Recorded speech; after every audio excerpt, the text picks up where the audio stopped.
Aulia menatap Nadia dengan mata basah, tangannya gemetar saat kata-kata itu akhirnya keluar dari bibirnya. Aku lesbian, Nad. Aku mencintai perempuan, bukan laki-laki seperti yang kita pikirkan selama ini. Nadia terdiam, wajahnya memucat seolah dunia runtuh di depan matanya, tapi dia tidak marah, malah dia meraih tangan Aulia dan berkata, kita akan selesaikan ini bersama, demi anak kita. Namun, saat Aulia memberitahu ibunya, Bu Siti, respons yang datang adalah badai amarah yang tak terduga, kamu tidak boleh hancurkan keluarga ini. Aku akan lakukan apa saja untuk hentikan ini. Di Jakarta yang sibuk, di sebuah apartemen sederhana di kawasan Tanah Abang, Aulia merasa napasnya tercekat. Sudah bertahun-tahun dia menyembunyikan rahasia ini. Pernikahan mereka dengan Nadia sebenarnya bukan pernikahan resmi di Indonesia, bagaimana bisa? Mereka hidup bersama sebagai pasangan, mengadopsi seorang anak laki-laki bernama Rian dari panti asuhan, dan membangun kehidupan yang tampak sempurna di mata orang luar. Nadia, dengan pekerjaannya sebagai guru sekolah dasar, selalu menjadi pilar ketenangan. Aulia, seorang desainer Grace Relance, sering bekerja dari rumah, merawat Rian yang kini berusia 5 tahun. Tapi di balik itu semua, Aulia merasa hampa. Dia mencintai Nadia sebagai sahabat, tapi bukan sebagai kekasih. Cinta sejatinya adalah pada perempuan lain yang dia temui secara rahasia, seorang rekan kerja bernama Lina. Malam itu, setelah pengakuan, Nadia duduk di sofa, memeluk lututnya. Kenapa baru sekarang, Lia? Kita sudah bersama 8 tahun. Rian sudah menganggap kita sebagai ibu-ibunya. Aulia menunduk, air mata menetes. Aku takut, Nad. Takut kehilangan semuanya. Tapi aku tak bisa bohong lagi. Aku bertemu Lina. Dan itu membuatku sadar. Nadia menghela napas panjang. Lina. Rekan kerjamu itu. Ya Tuhan. Mereka berbicara sepanjang malam, menangis, tertawa pahit atas kenangan indah, dan akhirnya memutuskan, mereka akan berpisah secara damai, tetap tinggal dekat untuk mengasuh Rian bersama. Kita bisa jadi teman baik, Lia. Demi dia, kata Nadia sambil memeluk Aulia. Tapi Bu Siti, ibu Aulia yang tinggal di Bogor, tidak menerima itu. Saat Aulia menelepon pagi harinya, suara ibunya langsung naik okta. Apa maksudmu cerai? Kamu dan Nadia adalah keluarga. Apa kata tetangga? Apa kata saudara-saudaramu? Aulia mencoba menjelaskan, Bu, ini bukan cerai resmi, kami bukan suami istri di mata hukum. Tapi aku lesbian, Bu. Aku tak bisa pura-pura lagi. Bu Siti terdiam sejenak, lalu meledak, lesbian. Itu penyakit. Kamu harus disembuhkan. Aku akan datang ke Jakarta besok. Kita bicara langsung. Aulia merasa jantungnya berdegup kencang. Ibunya, seorang janda yang taat beragama, selalu mengontrol hidup anak-anaknya. Ayah Aulia meninggal saat dia kecil, dan Bu Siti membesarkan mereka dengan tangan besi, menekankan nilai-nilai tradisional Indonesia, keluarga, agama, dan norma masyarakat. Hari berikutnya, Bu Siti tiba dengan tas besar, seolah siap tinggal lama. Dia langsung memeluk Rian, yang polos bertanya, Nenek datang lama ya? Nadia menyambut dengan hormat, tapi ketegangan terasa di udara. Di meja makan, Bu Siti mulai bicara. Aulia, kamu sedang bingung. Ini pengaruh lingkungan kota. Kita harus bawa kamu ke Ustadz, biar disembuhkan. Aulia menggeleng, Bu, ini bukan penyakit. Ini siapa aku? Nadia ikut membela, Ibu, kami sudah putuskan. Kami akan tetap dekat untuk Rian. Tapi Bu Siti menatap mereka dengan mata menyala. Tidak. Aku tak inginkan. Rian butuh keluarga utuh. Kalau perlu, aku akan ambil hak asuhnya. Konflik mulai memanas. Aulia merasa terjebak antara cinta sejatinya dan tanggung jawabnya. Lina menelepon diam-diam, "Aku tunggu kamu, Lia. Tapi jangan paksa dirimu." Aulia ragu, tapi hatinya condong pada Lina, perempuan yang membuatnya merasa hidup. Sementara itu, di sekolah Nadia, rumor mulai beredar. Seorang rekan guru bertanya, "Kamu dan Aulia baik-baik saja?" Kelihatannya tegang. Nadia tersenyum paksa, tapi di dalam, dia hancur. Dia mencintai Aulia lebih dari sahabat, tapi tak bisa memaksa. Bu Siti mulai campur tangan lebih dalam. Dia menelepon saudara-saudara Aulia, menceritakan versi ceritanya sendiri. Aulia sedang digoda setan. "Kita harus selamatkan dia." Saudara laki-laki Aulia, Budi, datang dari Bandung, marah besar. "Kamu gila, Lia. Di Indonesia ini, itu haram. Kamu mau Rian dibully di sekolah?" Aulia bertahan, "Ini hidupku, Mas. Aku tak minta dukungan, tapi jangan halangi." Tapi tekanan semakin berat. Di malam hari, Aulia bermimpi buruk, Rian diambil darinya, masyarakat mengejek, dan Lina pergi. Nadia mulai meragukan keputusan mereka. "Mungkin kita coba lagi, Lia." Untuk Rian. Aulia menangis, "Aku tak bisa, Nad. Itu akan menyakiti kita semua." Konflik internal Aulia memuncak, dia mencintai Rian lebih dari apapun, tapi menyembunyikan diri lagi berarti mati perlahan. Bu Siti, diam-diam, mulai mencari pengacara untuk hak asuh. "Aku lakukan ini untuk kebaikan," gumamnya. Di akhir hari itu, Aulia duduk sendirian di balkon, memandang lampu-lampu Jakarta. "Apa yang harus kulakukan?" bisiknya. Tekanan masyarakat Indonesia, di mana sering disembunyikan atau dianggap dosa, membuatnya merasa sendirian. Tapi dia tahu perjuangan baru saja dimulai. Pagi berikutnya, Aulia terbangun oleh suara ribut di dapur. Bu Siti sedang berbicara keras dengan Nadia. "Kamu yang mempengaruhi anakku. Kalau bukan karena kamu, dia tak akan begini." Nadia membela diri, "Ibu, kami saling mencintai sebagai teman. Ini bukan salah siapa-siapa." Aulia masuk, marah. "Cukup, Bu. Jangan salahkan Nadia." Tapi Bu Siti tak mundur. "Aku sudah hubungi Ustadz di Bogor. Kamu harus ikut pengajian khusus. Mereka bisa sembuhkan orang seperti kamu." Aulia merasa mual.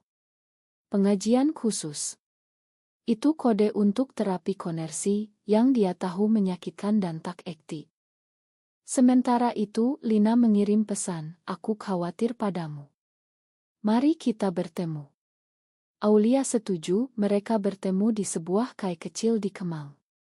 Lina, dengan rambut panjangnya yang bergelombang dan senyum hangat, memeluk Aulia. "Aku mencintaimu, Lia. Tapi aku tak mau jadi penyebab kehancuranmu." Aulia menceritakan semuanya, air mata mengalir. "Ibu mau ambil Rian. Keluargaku marah. Masyarakat. Ya Tuhan, di sini seperti kami harus sembunyi." Lina menggenggam tangannya. "Kita bisa pergi ke Bali, mulai baru." "Tapi Rian." Aulia terguncang. "Meninggalkan Rian? Tak mungkin." Kembali ke rumah, Nadia sedang bermain dengan Rian. "Ibu Lia, kenapa nenek marah?" tanya Rian polos. Aulia memeluknya erat. "Nenek sayang kita, Nak. Tapi ada masalah dewasa." Nadia menarik Aulia ke samping. "Ibumu serius soal hak asuh. Dia bilang akan laporkan kita ke polisi kalau kita lanjutkan gaya hidup ini." Aulia panik. Di Indonesia, meski tak ilegal, diskriminasi merajalela. Beberapa kasus, orang tua bisa kehilangan hak asuh karena orientasi seksual. Bu Siti tak berhenti. Dia mengajak Aulia ke masjid terdekat, memaksa ikut pengajian. Di sana Ustadz bicara tentang cobaan setan dan kembali ke jalan benar. Aulia duduk diam, tapi di dalam, dia memberontak. Ini bukan cobaan, ini aku, pikirnya. Setelah itu, Bu Siti berkata, lihat. Kamu bisa berubah. Tinggalkan Lina itu. Aulia marah. Bu, Lina membuatku bahagia. Kenapa butak bisa terima? Bu Siti menangis. Karena aku takut kamu masuk neraka, nak. Dan Rian. Dia akan dibully, tak punya masa depan. Konflik memuncak saat Budi datang lagi, membawa sepupu-sepupu. Mereka menggelar intervensi keluarga. Kamu harus putus dengan Lina, kembali ke Nadia, kata Budi. Aulia menolak. Nadia dan aku sudah sepakat berpisah. Nadia yang hadir berkata, benar, Mas. Kami tak bisa paksa cinta. Tapi keluarga menekan. Seorang sepupu berkata, di kampung orang seperti kalian diusir. Pikirkan nama keluarga. Aulia merasa terpojok, tapi dia bertahan. Malam itu, Aulia bertemu Lina lagi. Mereka berjalan di taman, berbicara tentang mimpi. Aku ingin hidup bebas, Lina. Tapi harga yang harus kubayar. Lina mencium pipinya lembut. Kita lawan bersama.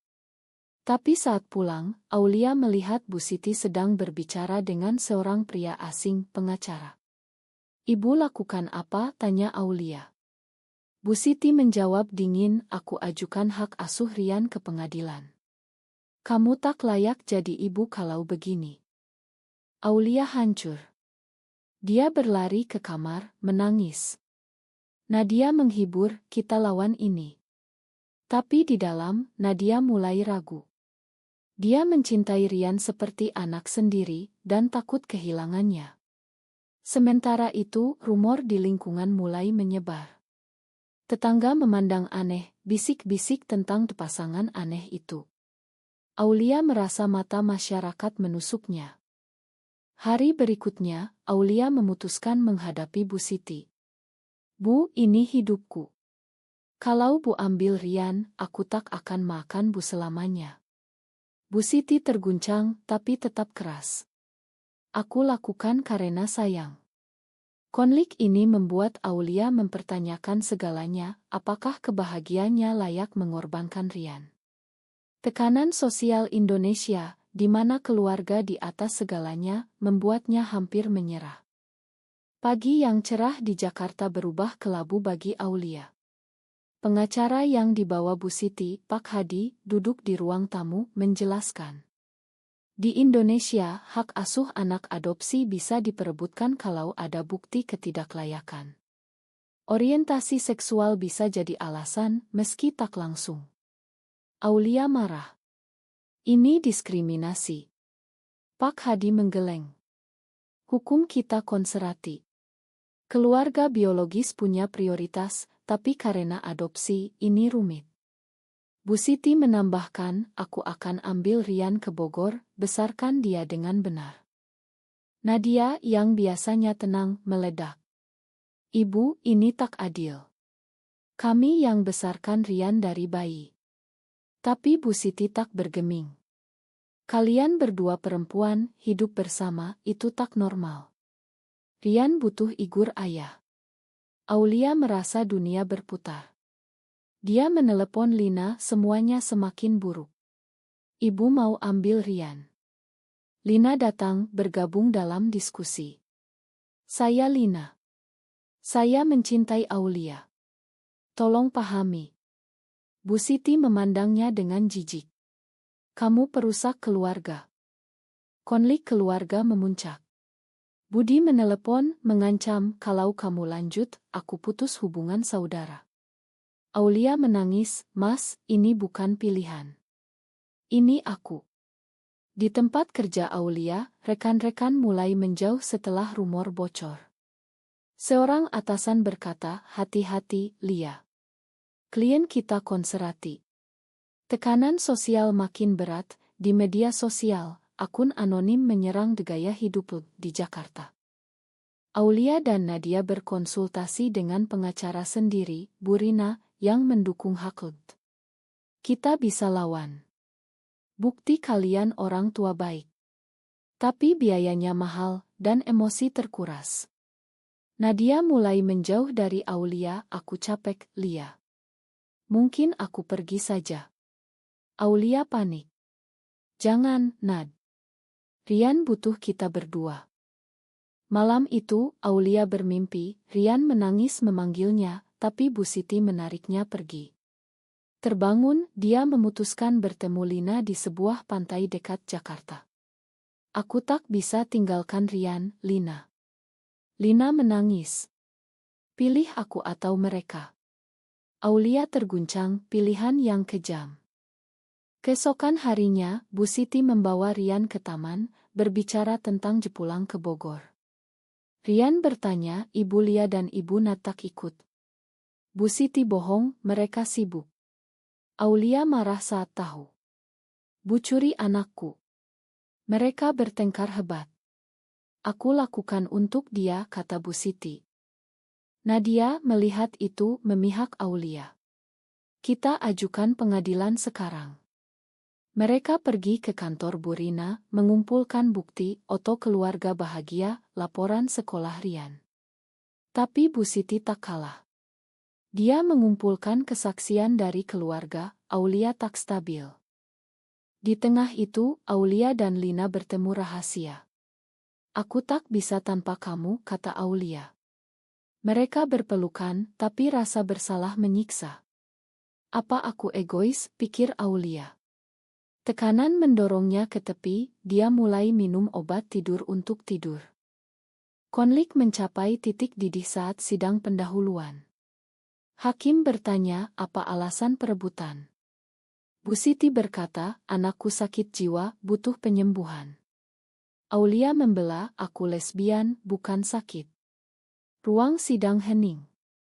Di luar, demonstran anti-LGBT berteriak, membuat Aulia gemetar. Nadia mendukung, tapi di dalam, dia hancur. Aku masih cinta kamu, Lia. Pengakuan itu mengejutkan Aulia. Nad, aku. Tapi terlambat. Nadia pergi sendirian malam itu, meninggalkan catatan, aku butuh waktu. Aulia sendirian, menghadapi badai. Apa harga kebahagiaanku, gumamnya. Sidang berlanjut di pengadilan Jakarta. Aulia duduk tegang, Lina di belakang mendukung diam-diam, Bu Siti memberikan kesaksian, Aulia dulu normal, sampai bertemu Nadia. Sekarang dia terpengaruh. Hakim mendengar, tapi Bu Rina membantah, ini diskriminasi. Klien saya orang tua kompeten. Rian, yang diwawancarai terpisah, berkata polos, aku sayang Ibu Lia dan Ibu Nad. Nenek juga. Nadia kembali, tapi dingin. Aku dukung kamu, Lia. Tapi setelah ini aku pergi. Aulia hancur. Nad, makan aku. Nadia menggeleng. Kamu pilih Lina. Aku paham. Pengkhianatan emosional ini menyakitkan Nadia, yang diam-diam berharap Aulia berubah pikiran. Di luar sidang, media mulai meliput. Kasus hak asuh di Jakarta jadi headline. Aulia dapat dukungan dari komunitas LGBT online, tapi juga ancaman. Kamu dosa, pesan anonim datang. Bu Siti melihat berita, marah. Lihat apa yang kamu lakukan pada keluarga. Aulia bertemu Lina di hotel kecil. Aku takut kalah. Lina menghibur, kita pindah ke luar negeri kalau menang. Tapi mimpi itu jauh. Malam itu Budi datang memohon. Kembali, Lia. Demi ibu. Aulia menolak. Aku tak bisa bohong lagi. Konflik memuncak saat Bu Siti mengungkap rahasia, aku tahu kamu dan Lina sudah intim sebelum cerai. Aulia terkejut, ibu memata-matai. Bu, itu priasi. Sidang jadi chaos. Hakim menunda. Nadia merasa dikhianati konfrontasi Aulia. Kamu selingkuh. Aulia mengaku. Ma, Nad. Itu sebelum pengakuan. Nadia menangis, aku pikir kita jujur. Persahabatan mereka retak. Aulia jatuh ke depresi. Dia berhenti makan, bekerja. Lina mendukung, tapi tekanan berat. Mungkin aku mundur, kata Lina. Aulia panik. Jangan tinggalkan aku. Di sidang akhir, kesaksian terakhir. Aulia bicara, aku lesbian, tapi itu tak buat aku ibu buruk. Aku cinta Rian. Bu Siti menangis. Nak, aku sayang kamu. Hakim memutuskan, hak asuh bersama Aulia dan Nadia, Bu Siti ditolak. Tapi kemenangan pahit. Nadia pergi ke Surabaya, tinggalkan Rian dengan Aulia sementara. Aku butuh ruang. Bu Siti pulang ke Bogor, putus hubungan. Kamu bukan anakku lagi. Aulia dengan Lina mulai baru, tapi luka dalam. Rian bertanya, Ibu Nad kemana? Aulia menjawab, dia akan kembali. Hidup Aulia berubah setelah sidang. Dia dan Lina pindah ke apartemen baru di Jakarta Selatan, mencoba bangun kehidupan. Rian beradaptasi, tapi sering menangis kangen Nadia. Kapan Ibu Nad pulang? Aulia menelepon Nadia setiap minggu, tapi jawaban dingin. Aku baik-baik saja di sini. Kirim oto Rian. Bu Siti tak hubungi lagi, tapi Aulia tahu ibu menderita. Saudara-saudara menjauh, masyarakat masih bisik-bisik. Di sekolah Rian, orang tua lain menjauh. Anak dari keluarga aneh, kata mereka. Aulia lawan dengan bergabung komunitas LGBT, mencari dukungan. Lina jadi pilar, tapi hubungan mereka diuji. Kadang aku merasa bersalah, kata Aulia. Lina jawab, kita bayar harga ini untuk kebahagiaan. Tapi malam-malam, Aulia bermimpi keluarga lama. Suatu hari, Nadia kembali. Aku mau lihat Rian. Mereka bertemu di taman. Nadia peluk Rian, menangis. Makan Ibu Nad, nak. Ke Aulia, dia berkata, aku makan kamu. Tapi kita tak bisa kembali. Aulia mengangguk. Kita coba renting seperti rencana awal. Bu Siti akhirnya menelepon. Aku salah, nak. Aku takut kehilangan kamu. Aulia menangis. Bu, aku masih sayang Bu. Rekonsiliasi lambat, tapi mulai. Bu Siti datang bertemu Lina. Aku coba pahami, katanya. Cinta Aulia dan Lina tumbuh, meski tantangan. Mereka hadapi diskriminasi di kerja, tapi bertahan. Rian tumbuh bahagia dengan 3 ibu yang mencintainya. Tapi luka tetap. Aulia renungkan, pengkhianatan, kerugian, kebangkitan. Di akhir, dia sadar kebebasan punya harga. Apakah mencintai diri sendiri selalu layak meski menyakiti orang terdekat?